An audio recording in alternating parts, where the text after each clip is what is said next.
John was able to draw on the great images in God's revelation and assemble them into exciting drama that has been encouraging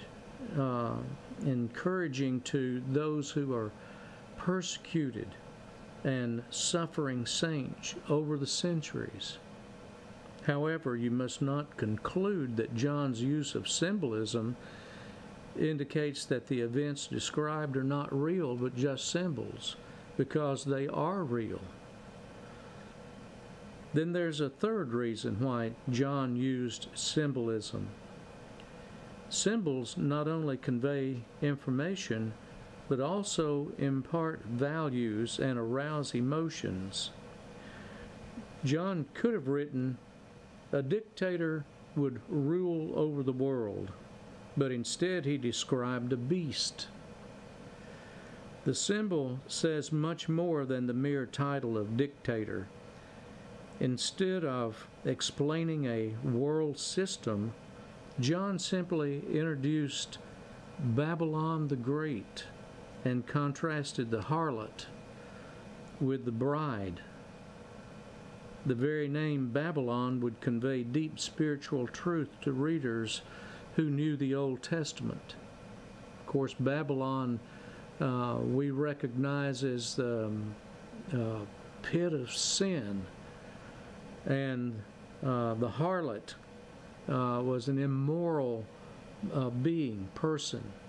So as it's compared to the bride being the church, we can see the deep spiritual truth that the readers need to understand about the return of Christ and His purpose, fighting against evil, who is Satan.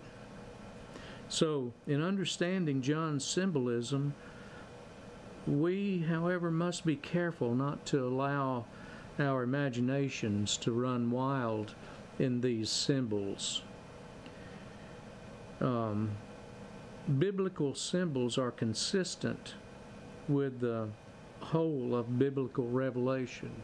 As I have already said, it goes all the way back to the Old Testament. And the great thing about this is that the symbolism that John uses was found in the Old Testament and has been consistent throughout the entire Old Testament into the New Testamental writings. So some symbols are explained, others are understood from the Old Testament symbolism, but there are some symbols that are not explained at all, such as the white stone in Revelation 2:17. We don't find that anywhere in the Old Testament. Nearly 300 references to the Old Testament are found in Revelation. Well, that's a whole lot more than the 46 that I first mentioned. Over 300 references the Old Testament. This means that we must anchor our interpretations to what God has already revealed in the Old Testament symbolisms, lest we misinterpret this most important prophetic book.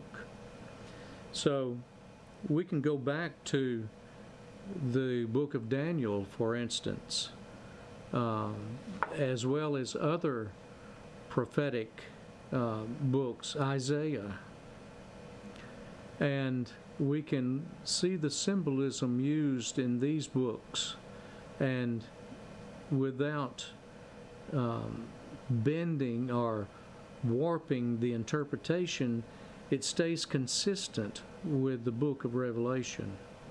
So hopefully, as you look at the book or the writing, the prophecy found in the book of Revelation, the symbolism will become familiar as you relate it back to that found in the Old Testament writings.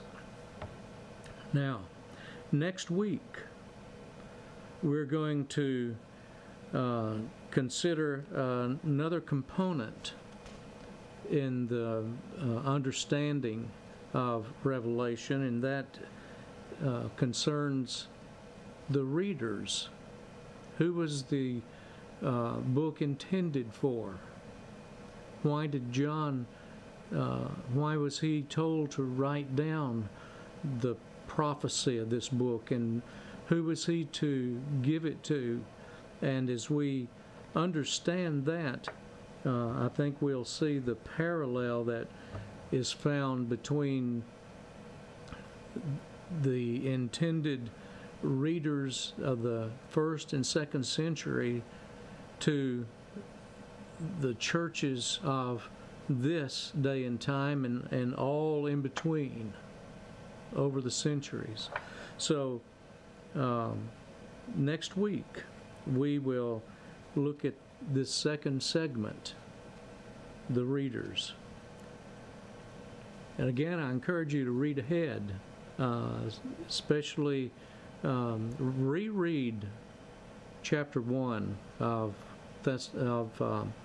Revelation. Go back to Thessalonians, 2 Thessalonians. Also, go back and look at the book of Daniel and Isaiah, and to some of the symbolisms found in those books as we continue to study.